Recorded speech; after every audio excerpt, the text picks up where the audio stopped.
कहानी की शुरुआत में हम मेन प्रोटैगनिस्ट सू और हान को देखते हैं जो अपने मैरिज सर्टिफिकेट का वेट कर रहे थे। सू स्टाफ से पूछती है कि कितना टाइम लगेगा।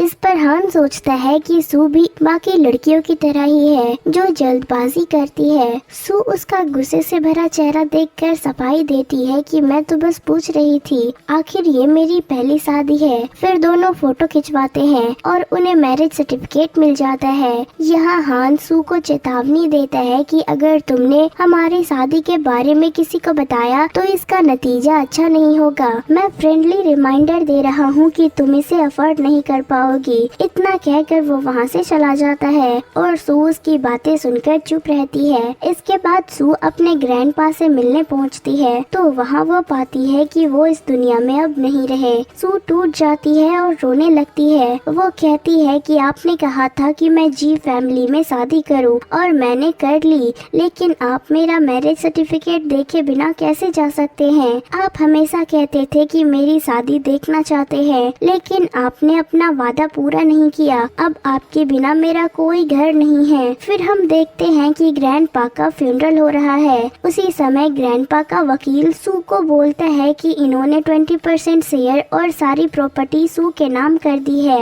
वकील उसे एक लेटर देता है और कहता है कि ग्रैंडपा चाहते हैं कि सू जल्द ही जी फैमिली में वापस चली जाए। तभी सू के डैड वहाँ पर आते हैं और उस पर चिल्लाते हुए कहते हैं कि तुम कितनी बेकार लड़की हो। ग्रैंडपा की मौत कल ही हो गई थी और तुमने हमें बताया तक नहीं। फिर वो कहते हैं कि आज अगर मैंने तुम्हें सबक नहीं सिखाया तो मैं तुम्हारा डैड नहीं। वो उसे थप्पड़ मारने को जाते हैं, लेकिन सू उनका हाथ पकड़कर रोक लेती है और चिल्लाती है कि ये हंगामा करने की जगह नहीं है। अगर आप ग्रैंडपा को अपसेट करने आए हैं तो अभी यहाँ से चले जाए। सू के डैड उसे धमकी देते हुए कहते हैं कि मैं तुम्हें बाद में देखूंगा और वो वहाँ से चले जाते हैं। इसके बाद सू ग्रैंडपा को याद करते हुए इमेजिन करती है और कहती है कि आप चले गए, लेकिन मैं आपको अभी भी बहुत मिस कर रही हूँ। आपके बिना अब ये घर घर नहीं कहलाएगा। मैं वादा करती हूँ कि जैसे आप चाहते हैं मैं खुश रहूंगी और अच्छे से रहूंगी। फिर सू बाहर आती है जहाँ हान का असिस्टेंट उसे लेने आता है। सू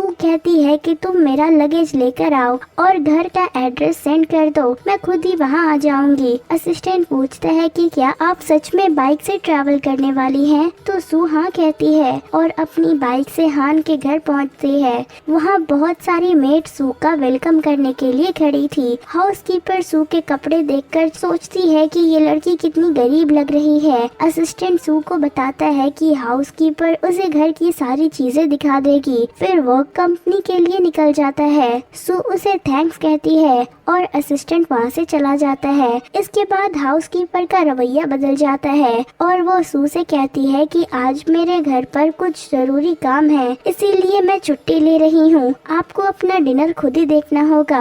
सू जवाब देती है कि कोई बात नहीं, मैं मैनेज कर लूंगी। सू अपना लगेज लेकर घर के अंदर चली जाती है। अगले सीन में जब हान घर आता है तो देखता है कि सू खाना खा रही है और खाने की स्मेल हान को बिल्कुल पसंद नहीं आती। सू माफी मांगते हुए कहती है कि मुझे नहीं पता था कि तुम इतनी जल्दी आ जाओगे। हान जल्दी से खिड़की खोलता है और सू को मैरिज कॉन्ट्रैक्ट देता है। हान साफ साफ कहता है कि हमारी शादी 3 महीने तक सीक्रेट रहेगी, इसके बाद हम डिवोर्स ले लेंगे। डिवोर्स के बाद ये घर तुम्हारा होगा, लेकिन सबसे जरूरी बात, तुम इस बारे में किसी को कुछ भी नहीं बता सकती हो।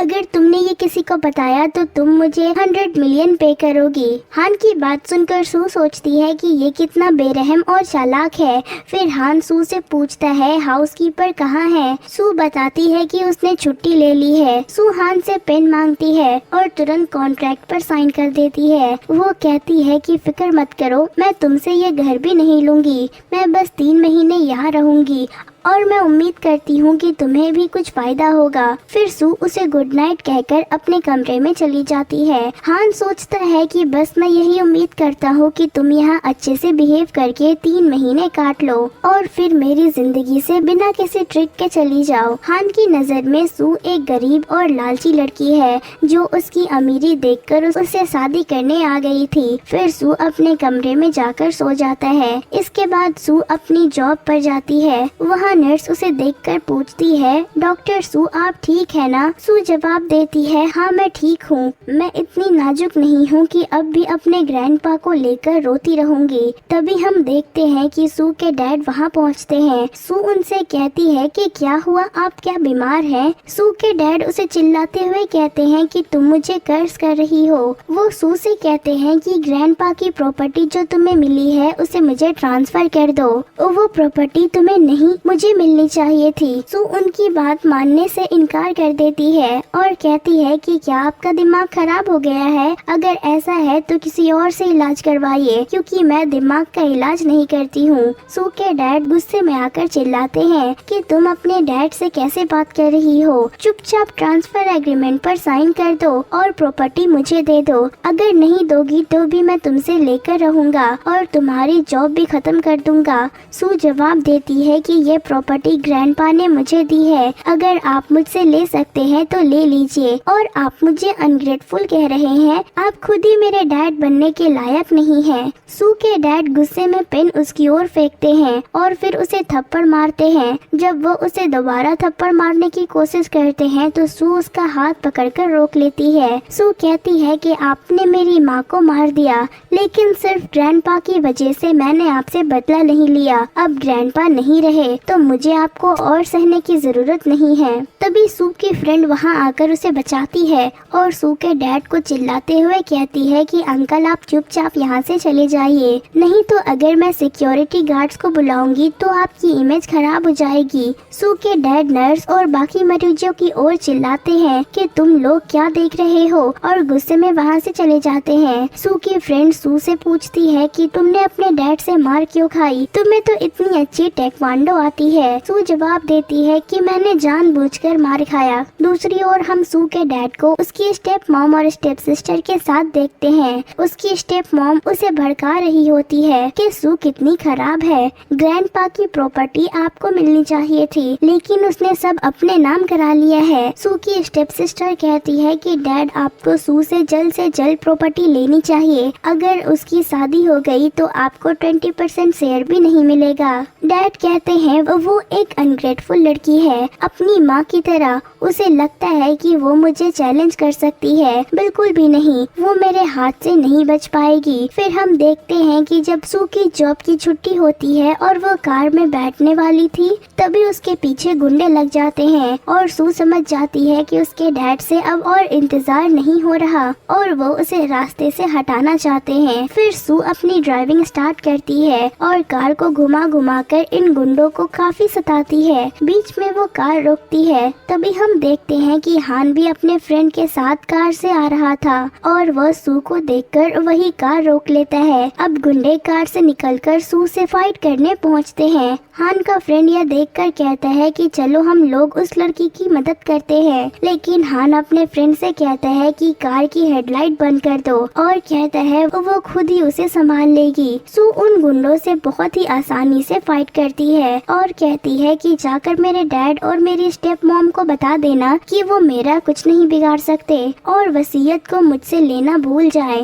क्या मेरी स्टेप मॉम ने तुम्हें बताया नहीं कि मैं बहुत अच्छी फाइटर हूँ? गुंडे कहते हैं कि उसने हमें बताया था, फिर तो गलती की कि उसने तुम्हें अच्छे से नहीं बताया। अब तुम लोग उससे ही अपनी मेडिकल फीस लेना। ये कहते हुए सू उसे लात मारकर गिरा देती है और वहाँ से निकल जाती है। सारी फाइटिंग देखने के बाद हान का फ्रेंड उससे पूछता है कि तुम्हें कैसे पता था कि इस लड़की के पास इतनी अच्छी स्किल्स है? यह तो सच में बहुत अमेजिंग है, 6 मिनट में ही इसने इन गुंडों को हरा दिया। तभी हान का असिस्टेंट कहता है चलो कार चलाते हैं, लेकिन हान का फ्रेंड कहता है रुको, मैं पहले उस लड़की से उसका नंबर लेकर आता हूँ। हान उसे मना करता है कि तुम नहीं जा सकते। वो पूछता है कि तुम मुझे क्यों रोक रहे हो? मुझे इतना अच्छा मौका मिला है, अगर मैंने इस ब्यूटीफुल को खो दिया तो मुझे लाइफ लॉन्ग रिग्रेट होगा। हान कहता है कि वो लड़की तुम्हारे लिए सही नहीं रहेगी। उसका फ्रेंड कहता है कि अगर मेरे लिए नहीं रहेगी तो क्या तुम्हारे लिए रहेगी? वैसे तुम्हारी बातों में कुछ गड़बड़ लगती है, कहीं तुम इस लड़की को लाइक तो नहीं करते? हान उसका जवाब नहीं देता है और जल्दी से उसे कार से बाहर निकाल देता है। उसका फ्रेंड कहता है सॉरी मुझसे गलती हो गई, अब तो मुझे कार में ले लो। हान अपने असिस्टेंट से कहता है कि तुम ड्राइव करो और वह कार लेकर चला जाता है, जबकि उसका फ्रेंड वहीं बीच रास्ते में फंसा रह जाता है। फिर हम देखते हैं कि सू घर के बाहर पहुंचती है और हान भी वहां आ जाता है। सू उसे देखकर सोचती है कि आखिर मैं क्या बात करूं। फिर वो उसे हाय कहती है और बोलती है कि कितना बड़ा कोइंसिडेंट है, क्या तुम भी घर जा रहे हो? हान उसे हाँ कहता है। सू सोचती है कि आखिर अब मैं और क्या बात करूं। तभी हान का असिस्टेंट सू की कार देख लेता है और सोचता है कि यह तो बॉस की कार है। फिर उसे याद आता है कि रास्ते में जो लड़की फाइट कर रही थी वो कोई और नहीं बल्कि बॉस की वाइफ थी। यह सोचकर उसे काफी शौक लगता है। हान उसे कहता है कि तुम वापस जाओ और कल मुझे पिक करने के लिए पहुंच जाना।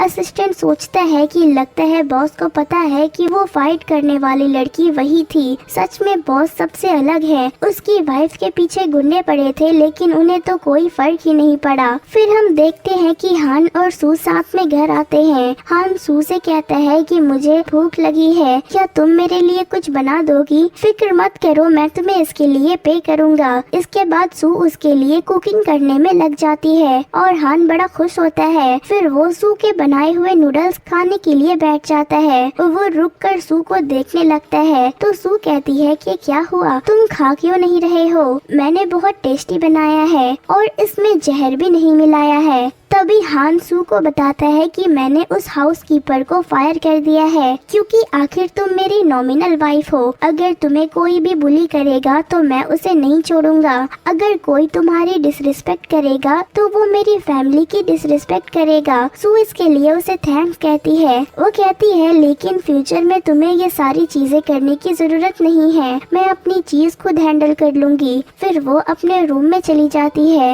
हान भी अपने रूम में जाकर सोचता है कि आखिर ये लड़की किस तरह के माहौल में पली बड़ी है जिससे इसकी पर्सनालिटी ऐसी हो गई है कि ये दूसरों की मदद एक्सेप्ट नहीं करना चाहती। वैसे इसकी फैमिली भी अमीर है। इसके बाद हान अपने असिस्टेंट को कॉल करता है और उसे सू के बारे में पूरी डिटेल निकालने को कहता है। तभी हान का फ्रेंड जल्दी से असिस्टेंट से फोन ले लेता है और कहता है मैं तुम्हें एक बहुत ही इंटरेस्टिंग चीज बताऊंगा। तुम्हें पता है अभी बार के सामने मुझे वही अमेजिंग लड़की दिख रही है जिसे हमने फाइट करते हुए देखा था। लगता है इस लड़की की किस्मत सच में मेरे साथ जुड़ी हुई है। यह सुनकर हान को गुस्सा आ जाता है कि सू शादी के बाद रात में ऐसे बार में ड्रिंक करने गई है। तभी उसका फ्रेंड उसे सू की फोटो भेज देता है और हान यह देखकर शॉक्ड हो जाता है कि सू स्मोक भी करती है। उसका फ्रेंड कहता है कि मेरी गुडनेस मेरे सामने है तो उसका अच्छा मौका मैं खो नहीं सकता। मैं जा रहा हूँ उसे प्रपोज करने के लिए। हान यह मैसेज पढ़कर बहुत गुस्सा हो जाता है और तुरंत ही बाहर जाने के लिए निकल जाता है। फिर हम देखते हैं कि सू अपनी फ्रेंड के साथ बार में होती है और डांस करने जाती है।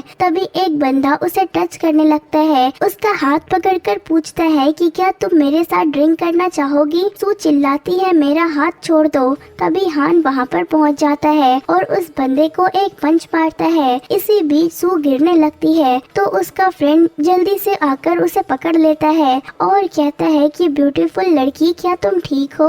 इसके बाद वह हान से कहता है कि कितना बड़ा कोइंसिडेंट है, तुम भी यहाँ पहुँच गए। हान जवाब देता है हाँ कोइंसिडेंट ही है। फिर हान का फ्रेंड कहता है चलो खड़े क्यों हो, हम सब साथ में बैठकर ड्रिंक करते हैं। इसके बाद ये लोग बैठते हैं और हान का फ्रेंड सू और हान को एक दूसरे से इंट्रोड्यूस कराता है। वो सू से कहता है ये मेरा फ्रेंड हान है और हान से कहता है कि तुम इस लड़की को पहले ही देख चुके हो, ये कितनी सुपर स्ट्रॉन्ग है। फिर वो सू से कहता है वैसे ब्यूटीफुल लड़की तुमने अभी तक मुझे अपना नाम नहीं बताया। सू उसे अपना नाम बताती है और वो कहता है कि तुम्हारा नाम भी तुम्हारी तरह ब्यूटीफुल है। फिर हान का फ्रेंड कहता है कि तुम बैठे क्यों हो, चलो ड्रिंक करें। हान कहता है मैं ऐसी जगह पर लड़कियों के साथ ड्रिंक नहीं करता। इस पर सू गुस्से में कहती है मिस्टर हान अगर आपको ऐसी जगह पसंद नहीं है तो आप यहाँ आए ही क्यों? फिर सू बहुत गुस्से में अपनी फ्रेंड के साथ बाहर चली जाती जाती है। हान का फ्रेंड भी उनके पीछे जाने की कोशिश करता है, लेकिन हान अपने असिस्टेंट से कहता है कि वो उसका ख्याल रखे, ये ड्रंक हो चुका है। फिर हम देखते हैं कि सू ने इतनी ज्यादा ड्रिंक की होती है कि वो ठीक से चल भी नहीं पा रही थी। तभी हान उसके पास आता है और कहता है कि तुम सच में कुछ अलग हो, आखिर कौन इतनी ड्रिंक करता है। तभी सू अचानक हान को किस कर लेती है। हान जल्दी से उसे दूर करता है और कहता है कि क्या तुम पागल हो गई हो, लेकिन उसे एहसास होता है कि वो होश में नहीं है।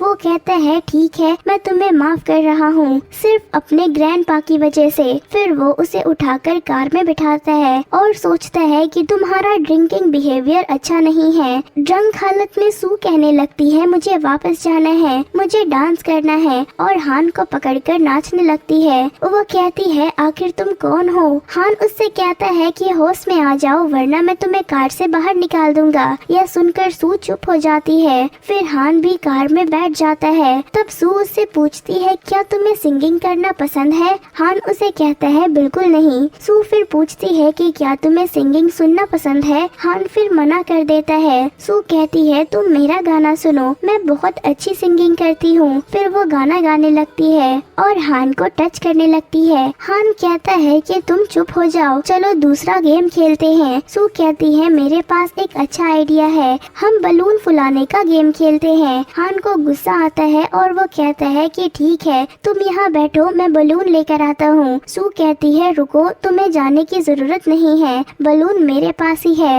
और फिर वो हान को फिर से किस करने लगती है। हान इससे हैरान रह जाता है और उसे रोकने की कोशिश करता है। तभी अचानक एक अंकल वहाँ आ जाते हैं और हान से कहते हैं कि मैं तुम दोनों को किस करते हुए डिस्टर्ब तो नहीं करना चाहता था, लेकिन क्या तुम अपनी कार हटा सकते हो, मुझे यहाँ से जाना है। हान बड़ा एम्बैरस महसूस करता है और अपने असिस्टेंट से ड्राइव करने को कहता है। सू जब अगले दिन उठती है तो उसे पिछली रात की बातें याद आती है और वो बिल्कुल शॉक्ड हो जाती है कि उसने हान के साथ क्या क्या किया। फिर वो अपने ऑफिस में बैठी होती है और अपनी फ्रेंड सुजी को कॉल करती है, लेकिन उसकी फ्रेंड एक भी कॉल नहीं उठाती। सू परेशान होकर हान की असिस्टेंट को कॉल करती है और पूछती है कि क्या वो उसकी फ्रेंड को लोकेट करने में मदद कर सकता है। असिस्टेंट बताता है कि उसे चिंता करने की जरूरत नहीं है, क्योंकि मिस्टर हान ने उसकी फ्रेंड को ड्राइवर के साथ उसके घर भिजवा दिया था और अभी वो सो रही होगी। ये सुनकर सू खुश हो जाती है और थैंक यू कहकर कॉल काट देती है, लेकिन हान के बारे में कुछ पूछने वाली थी पर रुक जाती है। इसके बाद हम हान को देखते हैं जो सू के साथ हुई किस के बारे में सोचकर बड़ा खुश हो रहा था। तभी उसका फ्रेंड वहाँ पर आ जाता है और कहता है कि कल रात तुम बहुत अनफेयर थे, जिस लड़की को मैं परस्यू कर रहा था उसे तुम अपने साथ लेकर क्यों चले गए। हान का फ्रेंड कहता है कि तुम मेरे फ्रेंड हो तो क्या हुआ, तुम्हें मेरे साथ कंपटीशन नहीं करना चाहिए, लेकिन कोई बात नहीं, तुम मुझे हरा नहीं सकते, क्योंकि आज मेरी गुडनेस ने मुझे विचैल पे ऐड कर लिया है। वैसे उसने बस मुझसे मेरी फ्रेंड के बारे में ही पूछा था, लेकिन मैं जानता हूँ कि ये सब एक बहाना है मुझसे बात करने का। असिस्टेंट उसे इशारा कर रहा होता है कि ये बातें ना बोले, क्योंकि हान को गुस्सा आ रहा था। फिर हान कहता है कि तुम सोचते हो कि तुम मुझे हरा दोगे, ठीक है, बाद में पछताना मत। यह कहकर हान वहाँ से अपने असिस्टेंट के साथ चला जाता है। रास्ते में हान और उसका असिस्टेंट सू को देखते हैं जिसकी बाइक खराब हो गई थी। असिस्टेंट कहता है कि लगता है कि आपकी वाइफ की बाइक खराब हो गई है। हान यह देखकर सोचता है कि ये इस बेकार गाड़ी को क्यों चला रही है, क्या वो इससे बेहतर गाड़ी अफोर्ड नहीं कर सकती। फिर वो अपने असिस्टेंट को कहता है कि कल मेरी वाइफ के लिए एक सबसे महंगी बाइक खरीद कर देना ताकि उसे पसंद आ जाए। सू घर पहुंचकर कुछ खाने के लिए ढूंढ रही थी और उसे स्मेली नूडल्स मिलते हैं। जैसे ही वो खाने बैठती है हान अचानक आ जाता है और स्मेल के बारे में शिकायत करने लगता है। हान उसे एक बैग देता है जिसमें एक नई बाइक की चाबी होती है। सू हैरान होकर कहती है कि तुम्हारे असिस्टेंट ने ये बाइक मेरे लिए क्यों खरीदी है। हान हंसते हुए कहता है असिस्टेंट ने नहीं, मैंने खरीदा है, तुम इस तरह पुरानी गाड़ी से मेरी बेइज्जती करवा रही थी, इसीलिए अपनी इज्जत बचाने के लिए मैंने तुम्हें ये दिलवा दी। अगर अगर तुम्हें ये पसंद नहीं है तो पैसे ट्रांसफर कर दो। सू जवाब देती है, मैं इतनी महंगी गाड़ी अफोर्ड नहीं कर सकती, इसे वापस ले लो। हान कहता है, जैसा तुम्हें ठीक लगे। फिर वो उस नूडल्स की स्मेल की फिर से शिकायत करता है और कहता है कि अगर इतनी भूख लगी थी तो बाहर से खाना ऑर्डर कर लेती। अगली बार से ध्यान रखना कि जब भी मैं घर आऊँ तो कोई स्मेल ना हो। सू खुद को शांत कराने की कोशिश करती है, लेकिन फिर भी उसे बहुत गुस्सा आ रहा था। वो सोचती है कि आखिर ये इंसान इतना मूडी कैसे हो सकता है। मैंने अभी खाना खाया भी नहीं और अब मुझे इसे फेंकना पड़ रहा है। तभी सू के फोन पर हान के असिस्टेंट की कॉल आती है। असिस्टेंट पूछता है कि मैडम, आपको मेरी खरीदी हुई गाड़ी कैसी लगी? बॉस ने मुझे खास तौर पर आपके लिए इसे खरीदने को कहा था। और हाँ, बॉस ने डिनर भी नहीं किया है, इसीलिए मैंने ग्लॉसरी दरवाजे के बाहर रख दी है। आप उन्हें भूखे मत रहने देना। ये सुनकर सू सोचती है कि शायद हान इतना भी हार्टलेस नहीं है जितना मैं सोच रही हूँ। फिर सू हान से मिलने जाती है और दरवाजे पर जाकर पूछती है कि क्या तुम सो गए? तभी हान शावर लेकर बाहर आता है। उसे देखकर सू सोचती है कि ये तो सच में बहुत हैंडसम है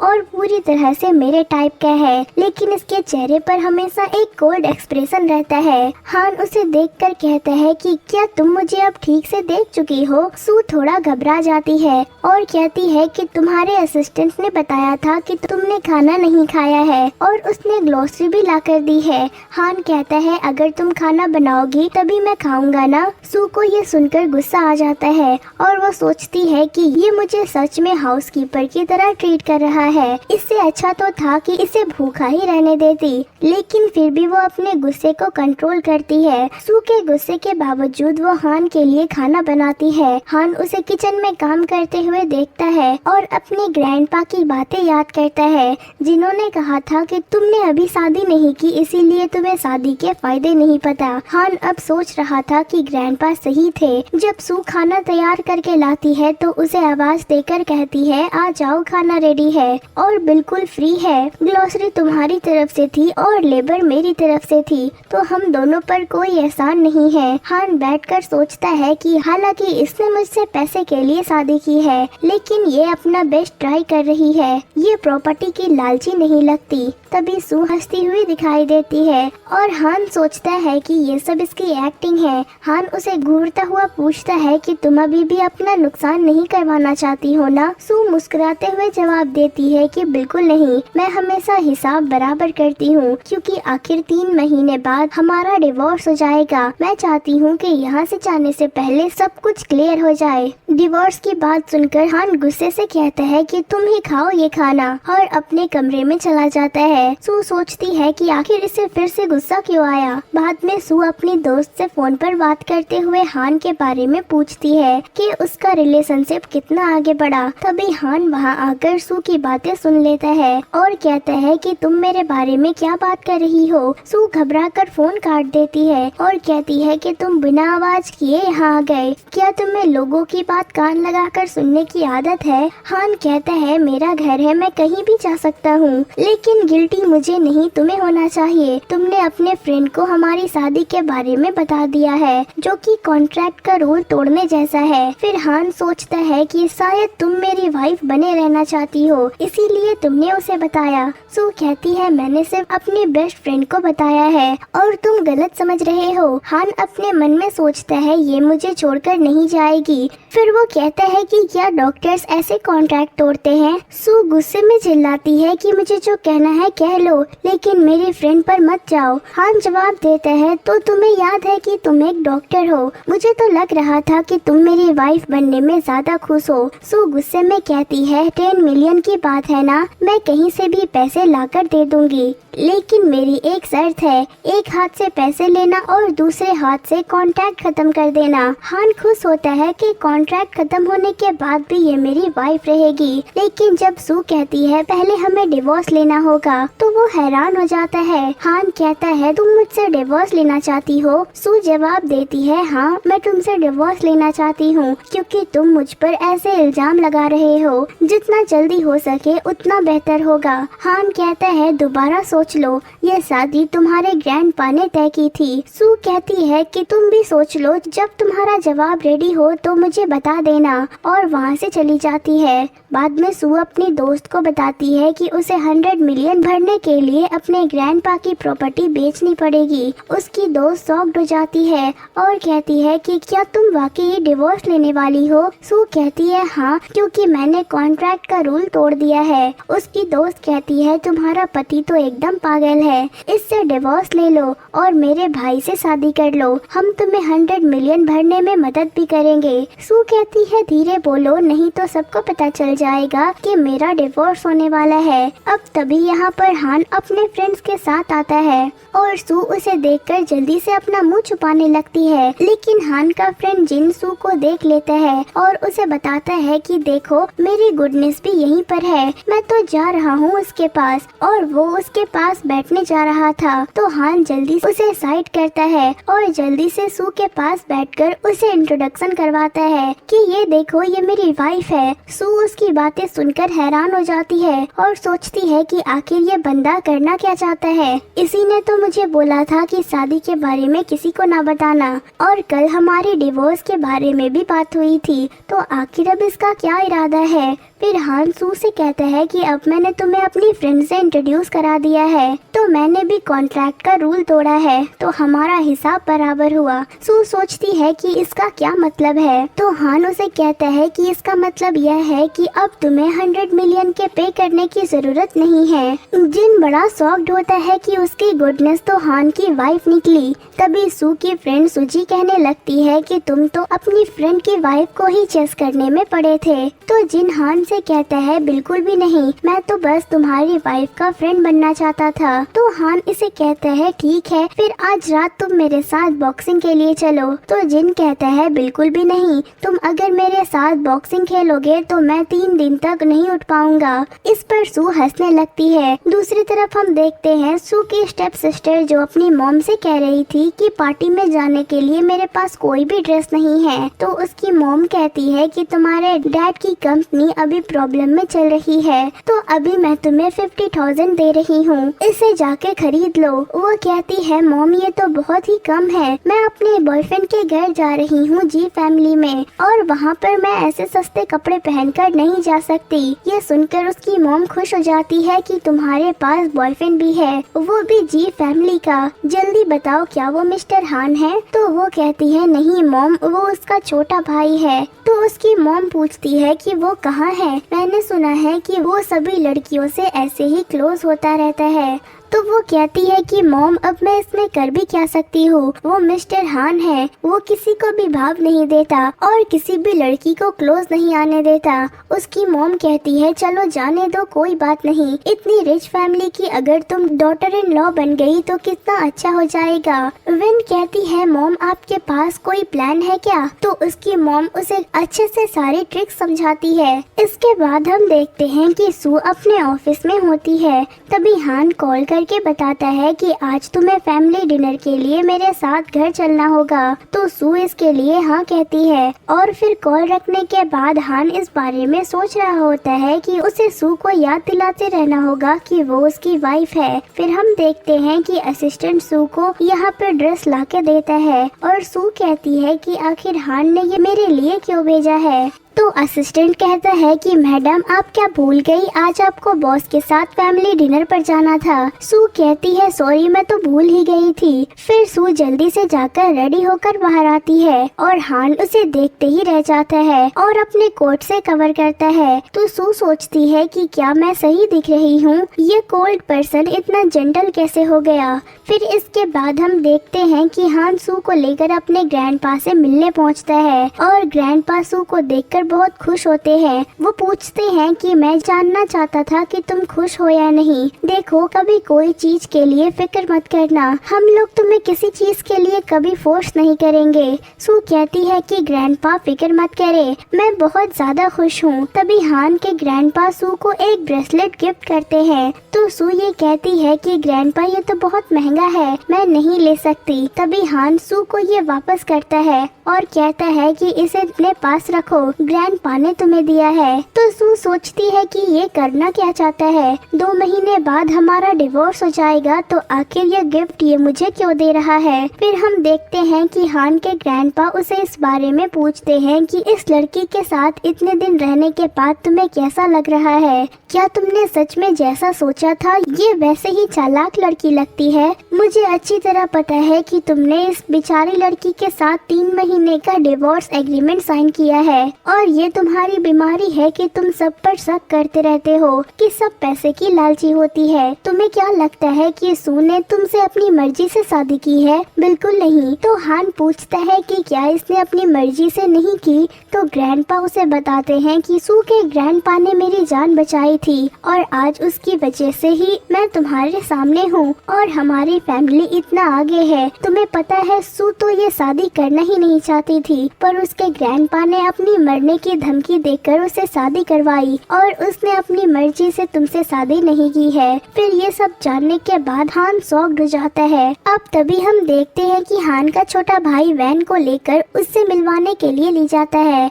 और जैसे ही वैन देखती है तो बड़ी खुश हो जाती है कि ये तो मिस्टर हान है। फिर वो अपने बालों को ठीक करने लगती है और सोचती है कि मैं तो इससे ही शादी करना चाहती हूँ और ये बहुत खुश हो रही थी कि लगता है ये मेरी तरफ ही देख रहे हैं। पर हान तो यहाँ पर सू को देख रहा था और वो जल्दी से उसके पास चला जाता है और इन दोनों को इंट्रोड्यूस करवाता है कि ये मेरी वाइफ है। सू की स्टेप सिस्टर वैन देखकर बहुत ही जेलस हो जाती है कि हान की शादी इसके साथ हुई है।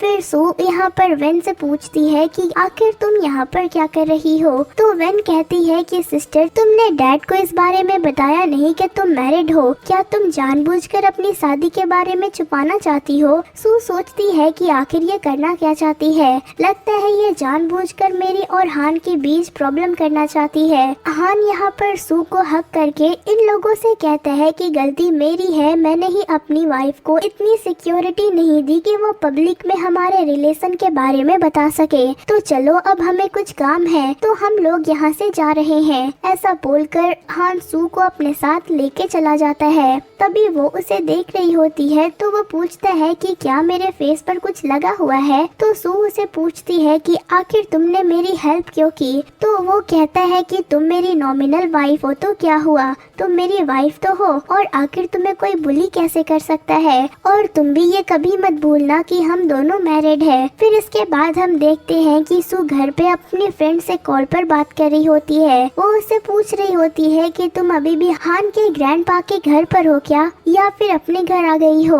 तो सू उसे बोलती है कि वो मेरा हान नहीं है। तभी यहाँ पर हान आ जाता है और वो उससे कहता है कि मैं तुम्हारा हान नहीं हूँ। तुम भूल क्यों जाती हो कि हम दोनों ने मैरिज सर्टिफिकेट रजिस्टर करवाए हैं। सू सोचती है कि ये कैसी बातें कर रहा है। अगर इसकी बातें कोई और सुनेगा तो उसे लगेगा कि ये मुझे लाइक करता है। तभी यहाँ पर सू उसे उसकी ग्रैंडपा की ब्रेसलेट वापस करने लगती है और कहती है कि मैं इसे अपने पास नहीं रख सकती। तो हान गुस्सा हो जाता है और उसे कहता है कि हमारा डिवोर्स भी हो गया ना तो भी तुम्हें मुझे ये सब लौटाने की जरूरत नहीं है। ऐसा बोलकर वो वहाँ से चला जाता है। वहीं हम देखते हैं कि वेन घर जाकर गुस्सा हो रही होती है तो उसकी मॉम पूछती है कि आखिर तुम्हें हुआ क्या है। तो वेन कहती है कि मॉम आपको पता भी है सू की शादी किसके साथ हुई है। जी फैमिली के मिस्टर हान के साथ। तो ये जानने के बाद तो उसकी मॉम भी बहुत ही ज्यादा शॉक्ड हो जाती है। फिर दोनों ही मिलकर प्लानिंग करने लगते हैं कि आखिर ये लोग कैसे सू को उस फैमिली से निकाल दे।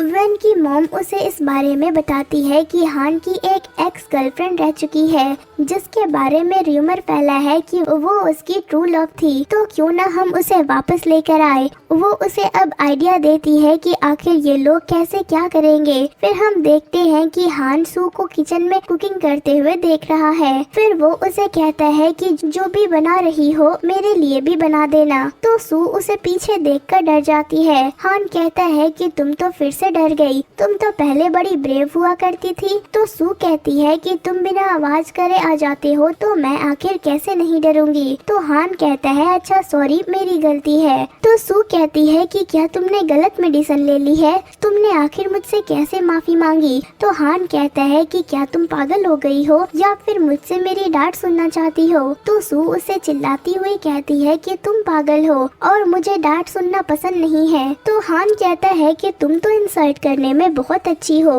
उससे कीप इट अप बोलकर चला जाता है। तो सू सोचती है कि लगता है ये सच में पागल हो गया है जो इंसल्ट करवाने के बाद भी इतना खुश हो रहा है। फिर इसके बाद दोनों ही साथ में डिनर कर रहे होते हैं और हान उससे कहता है कि अगर तुम बाद में फ्री होगी तो मेरे साथ बॉक्सिंग जिम चलोगी। तो सू मना कर देती है। तो हान कहता है कि क्या तुम जाना नहीं चाहती हो या फिर जाने से डर रही हो। सू कहती है कि मैं कोई डरती वरती नहीं हूँ, ठीक है फिर मैं भी चलूंगी। तो हान कहता है देखो तुम टफ हो तो क्या हुआ, मैं तुम्हें इतनी आसानी से जीतने नहीं दूंगा। तो सू कहती है कि कॉन्फिडेंट होना अच्छी बात है लेकिन ओवर कॉन्फिडेंट होना अच्छा नहीं होता। फिर हम देखते हैं कि हान सू को अपने साथ जिम के लिए ले जाता है। यहाँ पर दोनों ही बॉक्सिंग ग्लव्स पहनकर मैच करने के लिए रेडी हो जाते हैं और सू तो उसे चैलेंज करे जा रही थी कि देखो अब मैं तुम्हें कैसे हराती हूँ। हान जानबूझकर उसे फाइट करने दे रहा होता है। सू कहती है कि आखिर तुम क्यों नहीं फाइट कर रहे हो। तो वो कहता है कि ठीक है अब मेरी बारी। हान तो बहुत ही आसानी से सू को गिरा देता है और उसे कहता है कि अभी भी टाइम है, तुम हार मान लो। और फिर वो सू को किस करने लगता है, तभी इसे दूर कर देती है। वो कहती है कि तुमने मेरा बहुत फायदा उठा लिया, अब जल्दी से मेरे ऊपर से उठो। तो हान उसके ऊपर गिरने की एक्टिंग करता है कि मैं थक गया हूँ, मुझसे उठा नहीं जा रहा है। फिर रात में हम देखते हैं कि सू अपने चोट को आईने में देखते हुए सोचती है हान की फाइटिंग स्किल्स तो बहुत अच्छी है लेकिन अब इतनी रात को फार्मेसी बंद हो चुकी है तो आखिर अब मैं इस चोट पर लगाने के लिए मेडिसिन कहाँ से लाऊं। तभी हान वहाँ पर आकर उसे मेडिसिन देता है और कहता है ये मेरी रिस्पॉन्सिबिलिटी है। तो सू उसे थैंक्स कहकर मेडिसिन ले जाने लगती है। तो वो उसे सॉरी कहता है कि क्या तुम मेरा चेकअप कर सकती हो, मुझे जानना है कि कहीं मुझे चोट तो नहीं आई।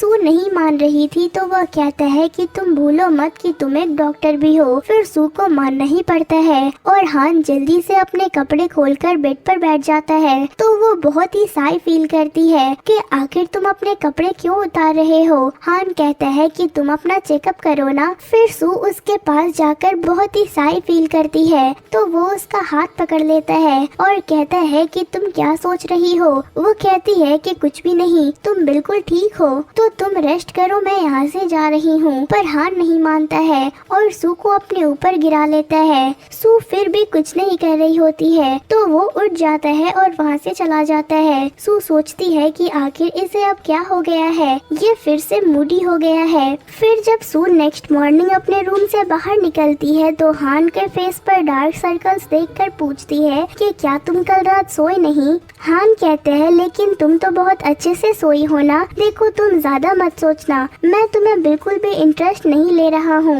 एक्चुअली मैं तुम्हें ये बताने के लिए आया हूँ कि आज मैं अपने घर पर डिनर के लिए जाने वाला हूँ, मेरे डैड वापस आ रहे हैं तो तुम्हें भी मेरे साथ चलना होगा, नहीं तो ग्रैंडपा मुझे छोड़ेंगे नहीं।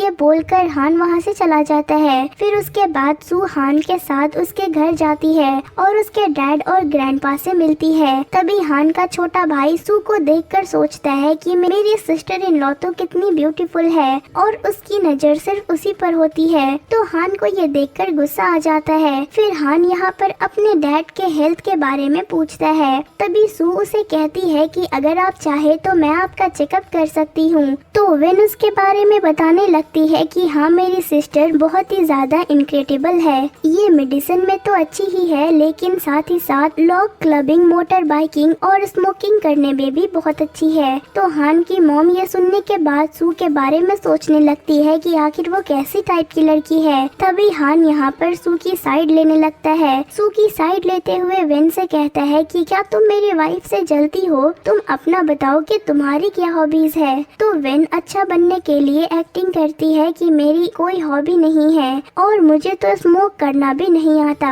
तो सू सोचती है कि देखो जरा कैसे अच्छी बन रही है। फिर हान यहाँ पर सू की फिर से साइड लेता है कि फिर तुम्हारे पास क्या है? मैं भी जानना चाहता हूँ कि तुम्हें कुछ आता भी है या नहीं। क्या तुमने कोई नोबेल प्राइज जीती है या फिर कोई इंटरनेशनल अवार्ड? कॉलेज में आखिर तुमने क्या मेजर ली थी और तुम कौन सी चीज में अच्छी हो? तो वेन सोच में पड़ जाती है कि मैंने तो सारे सर्टिफिकेट खरीदे हुए हैं। फिर वो बताती है कि मुझे पियानो प्ले करना आता है और डांस भी आता है। तो हान पूछता है कि क्या तुम्हें कोई अवार्ड मिला है? तो वो कहती है नहीं। फिर हान के ग्रैंडपा सू से इस बारे में पूछते हैं कि क्या ये लड़की तुम्हारी सिस्टर है? तो सू बताती है बिल्कुल नहीं, ये मेरी स्टेप सिस्टर है, हमारा कोई ब्लड रिलेशन नहीं है, इसकी मॉम एक मिस्ट्रेस है। तो वेन कहने लगती है कि सिस्टर मैं जानती हूँ कि तुम मुझे पसंद नहीं करती हो, लेकिन हम फैमिली है। फिर हान अपने भाई से कहता है कि देखो तुम्हारी गर्लफ्रेंड यहाँ पर कैसे बातें कर रही है। फिर हान का छोटा भाई वेन को चिल्लाकर चुप कराता है। फिर हान वेन को समझाता है कि एक वाइफ और एक गर्लफ्रेंड में ज्यादा फर्क होता है। तुम्हारे पास यहाँ पर बोलने के ज्यादा राइट्स नहीं है और वैसे भी तुम याद रखो कि तुम एक मिस्ट्रेस की बेटी हो और हमारी फैमिली में ऐसे लोगों की ज्यादा इज्जत नहीं होती है। हान के मुंह से अपनी बेइज्जती सुनकर वेन को गुस्सा आ जाता है। फिर हम देखते हैं कि सू जब वॉशरूम से बाहर निकलती है, वेन उससे मिलने आती है और उससे पूछती है कि तुम तो अब मेरा प्लान खराब करके बड़ी खुश हो रही होगी। तो सू कहती है सिर्फ खुश नहीं बल्कि बहुत खुश हूँ। तो वेन कहती है ये मत सोचना कि जी फैमिली तुम्हारे साथ है तो मैं तुमसे डील नहीं कर पाऊंगी। नेक्स्ट टाइम हमारी फैमिली की पार्टी है और डैड ने कहा है कि तुम्हें आना पड़ेगा और अगर तुम नहीं आई तो सोच लेना मैं तुम्हारी मॉम की सारी चीजें जला दूंगी। तो सू उसका गला दबा देती है और कहती है कि ठीक है मैं जरूर वहाँ पर आऊंगी, लेकिन तुम भी बाद में रिग्रेट मत करना। फिर हम देखते हैं कि हान और सू अपने घर जाने के लिए निकल जाते हैं। तो ग्रैंडपा रोक कर कहते हैं कि क्या तुम दोनों अपने ग्रैंडपा के लिए थोड़ा सा टाइम नहीं निकाल सकते? तो ग्रैंडपा के इतना मनाने पर दोनों को मानना पड़ता है और फिर ग्रैंडपा उन दोनों को एक रूम में भेज देते हैं और कहते हैं कि जाओ तुम लोग रेस्ट करो। फिर सू रूम में जाने के बाद हान से कहती है कि आखिर हम दोनों सोएंगे कैसे? एक काम करो, तुम्हारे पास एक्स्ट्रा ब्लैंकेट तो होगा ही, तो तुम बेड पर सो जाओ और मैं जमीन पर सो जाऊंगी। लेकिन हान कहता है कि आखिर मेरे घर पर इतने सारे ब्लैंकेट क्यों होंगे? फिर सू सावर लेकर बाहर आती है और अपने फोन में लगी होती है। हान सोचता है कि क्या मैं इसे दिख नहीं रहा हूँ या फिर ये मेरी तरफ बिल्कुल भी अट्रैक्ट नहीं है। फिर हान सू के पास जाकर उसे पूछता है कि क्या मैं गुड लुकिंग नहीं हूँ? तो सू कहती है हाँ, और जैसे ही वो उसकी तरफ मुड़ती है गलती से उसे किस कर लेती है। फिर सू उसे जल्दी से मारती है। तो हान कहता है कि तुम जानबूझकर अपने हस्बैंड को मार रही हो ना? सू कहती है सॉरी, मैंने एक्सपेक्ट नहीं किया था कि तुम इतने क्लोज होगे। फिर वो उसका फेस चेक करती है तो कहती है कि तुम्हें थोड़ा सा चोट लगा है, मैं तुम्हारे लिए आइस लेकर आती हूँ। तो हान कहता है नहीं, आइस बहुत ठंडी होती है, तुम एक डॉक्टर हो ना, तो कोई और चीज का इलाज करो। सू कहती है आओ फिर मैं तुम्हारी मसाज करती हूँ। फिर सू जैसे ही हान के क्लोज जाती है तो हान बहुत ही साई फील करता है और सावर का बहाना करके भाग जाता है। फिर हान जब वापस आता है तो सू सो चुकी थी। ये देखकर कि उसे ठंड लग रही है वो उसे हग करके सो जाता है। नेक्स्ट मॉर्निंग जब सू की नींद खुलती है तो वो सोचती है कि मैंने बीच में स्वेटर रखी थी, लगता है इसने वो हटा दिया। पर फिर वो उसे इतना पास देखकर सोचती है कि वैसे ये बहुत हैंडसम है। फिर सू अपने आप को होश में लाने के लिए कहती है कि ये बस मेरा कॉन्ट्रैक्ट हस्बैंड है और मुझे इससे प्यार नहीं करना है। फिर वो उठकर वहाँ से चली जाती है। तो हान की नींद खुलती है और वो देखता है कि सू वहाँ पर नहीं है। फिर वो अपनी ग्रैंडपा के पास जाकर पूछता है। ग्रैंडपा कहते हैं कि ऑफ कोर्स वो काम पर गई है। तो हान को बुरा लगता है कि वो मुझे बिना बताए ही चली गई, कम से कम मुझे भी जगा देती तो मैं भी उसके साथ चला जाता। क्या मैं उसकी नजरों में इतना अनइम्पोर्टेंट हूँ? फिर ये अपसेट होकर जा रहा होता है। तो ग्रैंडपा कहते हैं कि अब तुम जाग ही गए हो तो मेरे साथ ब्रेकफास्ट कर लो। फिर ब्रेकफास्ट करते हुए ग्रैंडपा उससे कहते हैं कि तुम्हारे और उस लड़की के 2 महीने पूरे हो चुके हैं तो डिवोर्स डिवोर्स का टाइम आने ही वाला है ना, तो ठीक है, इसके बाद तुम मुझसे डिवोर्स ले भी लेते हो,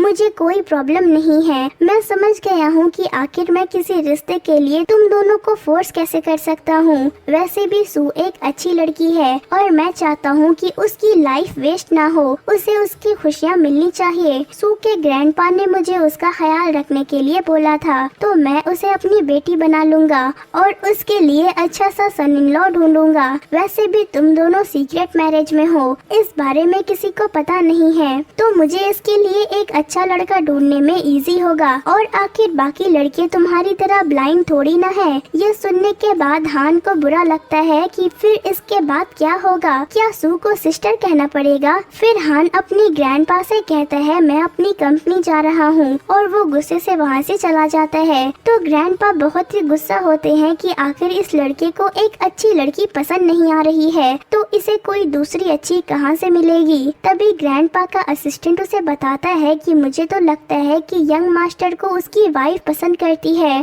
फिर हम देखते हैं कि हान के असिस्टेंट को हान की एक्स गर्लफ्रेंड सुमिन का कॉल आता है। असिस्टेंट बताता है कि बॉस सुमिन आपसे मिलना चाहती है। फिर हम देखते हैं कि हान सुमिन से मिलने पहुंचता है और उससे पूछता है कि तुम मुझसे बिजनेस की बात करने वाली थी ना, तो बोलो क्या बोलना है। सुमिन कहती है कि हम लोग पुराने फ्रेंड्स हैं, तो ये लोग पहले ड्रिंक पीते हैं। दूसरी तरफ सू अपनी फ्रेंड के भाई से मिलने गई हुई थी और तभी वो उसे एक गिफ्ट देता है जो कि सू को बहुत पसंद आता है। उसकी फ्रेंड सुजी कहती है मेरे ब्रदर को अभी नहीं पता कि तुम्हारी शादी हो चुकी है और वैसे भी तुम तो फेक मैरिज में हो ना, तो उसके बारे में सोचना पड़ेगा। फिर ये दोनों साथ में डिनर के लिए जा रहे होते हैं। तभी सामने से हान और सुमिन साथ में आ रहे होते हैं। सुजी का भाई जेन हान को हेलो कहता है। हान उसे देखकर जलन महसूस करता है कि सू इससे मिलने क्यों गई है और इसने उसे गिफ्ट भी दिया है। फिर वो सुमिन के साथ वहाँ से बाहर चला जाता है। सू भी उन्हें देखकर जेलस फील करती है और सोचती है कि अच्छा, तो इसकी एक्स गर्लफ्रेंड वापस आ गई है,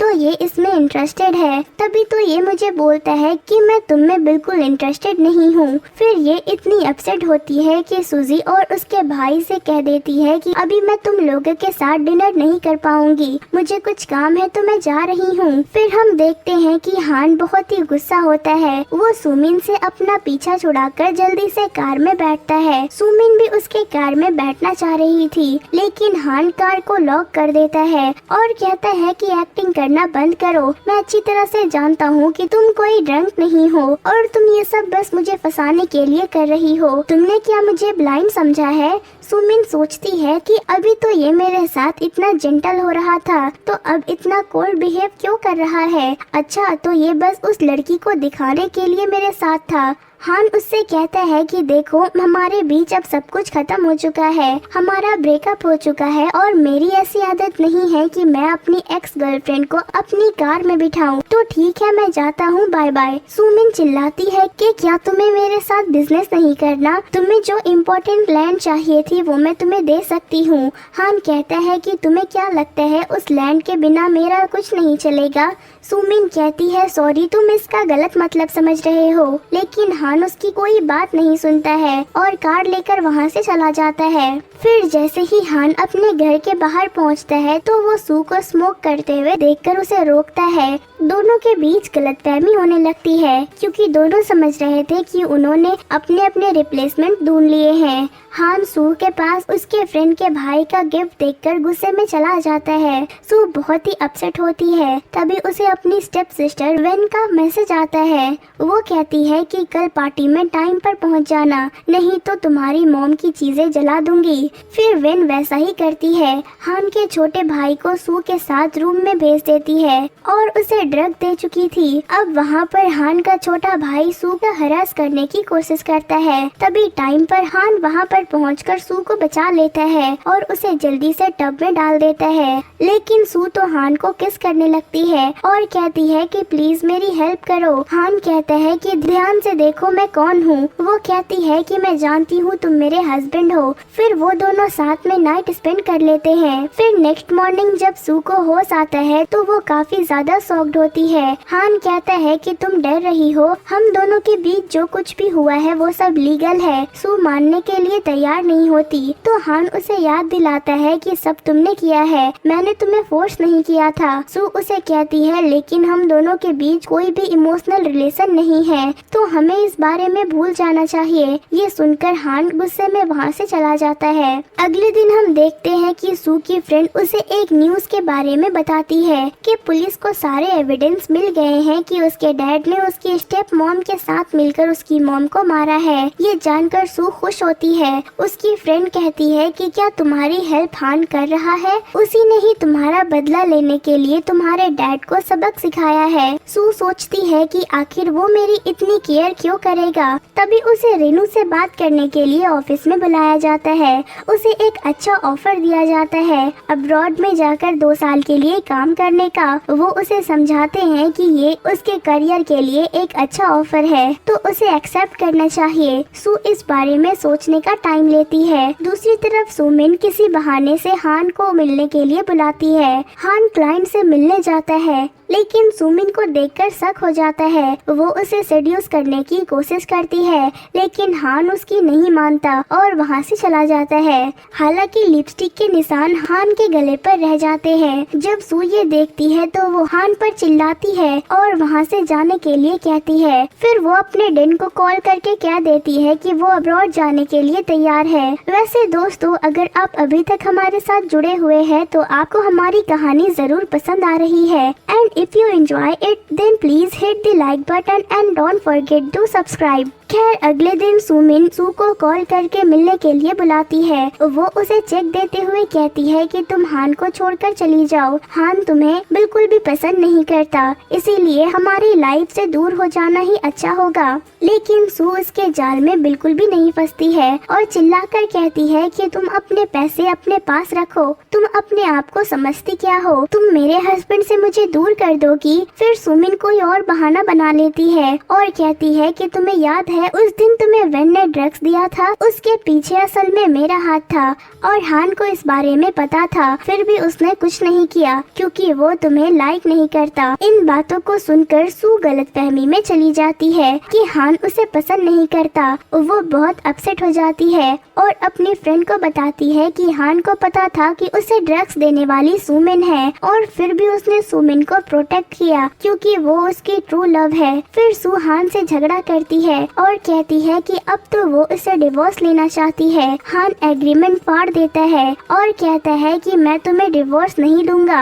इसके बाद सू हान के ग्रैंडपा से बात करती है और उनकी मदद के लिए कोर्ट जाकर डिवोर्स ले लेती है। फिर हम देखते हैं कि सू को पता लगता है कि वो प्रेग्नेंट है, लेकिन वो डिसाइड करती है कि वो इस बेबी को रखना चाहती है। सू की फ्रेंड का भाई उसे प्रपोज कर देता है लेकिन सू अपनी प्रेग्नेंट वाली बात बताकर उसे रिजेक्ट कर देती है और कहती है कि मैं प्रेग्नेंट हूँ और ये बेबी हान का है। वैसे अब हमारा डिवोर्स हो गया है लेकिन मैं यहाँ नहीं रहना चाहती हूँ, मैं अब्रॉड जाकर काम करके अपने बेबी को अकेले पालना चाहती हूँ। सू की फ्रेंड और उसका भाई उसे सपोर्ट करते हैं कि वो जो भी डिसीजन लेगी उसमें वो उसका साथ देंगे। हान के ग्रैंडपा भी सू की खुशी में खुश होते हैं। फिर सू उन लोगों को बाय बोलकर अब्रॉड चली जाती है। जब हान को पता चलता है तब तक सू वहाँ से जा चुकी थी और वो बहुत ही ज्यादा अपसेट हो जाता है। फिर हम डायरेक्ट 3 साल के बाद का सीन देखते हैं कि सू का एक बेटा है और वो उसका ख्याल रख रही होती है। वो किसी काम से अब्रॉड से अपने होम टाउन लौटती है। तभी हान रास्ते में कहीं जा रहा होता है और अचानक सू के बेटे से टकरा जाता है। सू जल्दी से अपने बेटे के पास आती है। हान को पता नहीं लगता कि वो उसका बेटा है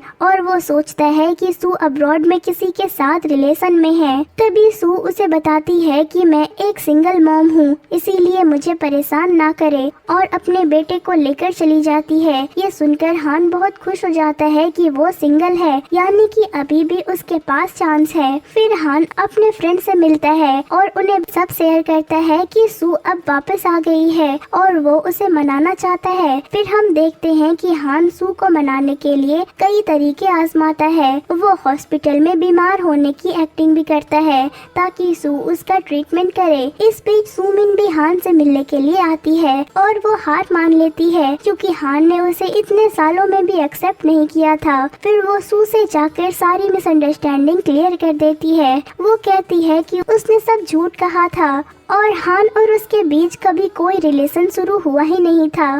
फिर वो सू से माफी मांगती है, लेकिन सू उसे जवाब देती है कि मुझे तुमसे कोई मतलब नहीं है। फिर हम देखते हैं कि सू हॉस्पिटल में हान का चेकअप करने के लिए आती है। तभी हान उसे पकड़ लेता है और कहता है कि प्लीज मुझे दोबारा चांस दे दो। सू भी हान को बहुत पसंद करती थी और अब उसे पता लग गया था कि हान उसके लिए सीरियस है, इसीलिए वो मान जाती है। हान उससे कहता है कि मुझे कोई फर्क नहीं पड़ता कि तुम्हारा बेटा है, मैं उसे एक्सेप्ट करने के लिए रेडी हूँ। सू हंसते हुए उसे बताती है कि पागल, वो तुम्हारा ही बेटा है। ये सुनकर हान बहुत ही ज्यादा खुश हो जाता है। वो सू को गले लगा लेता है और इसी के साथ इस ड्रामा की यहीं पर हैप्पी एंडिंग हो जाती है। तो दोस्तों, अगर आपने यहाँ तक देखा है तो आपको स्क्रीन पर आने वाली कहानी भी जरूर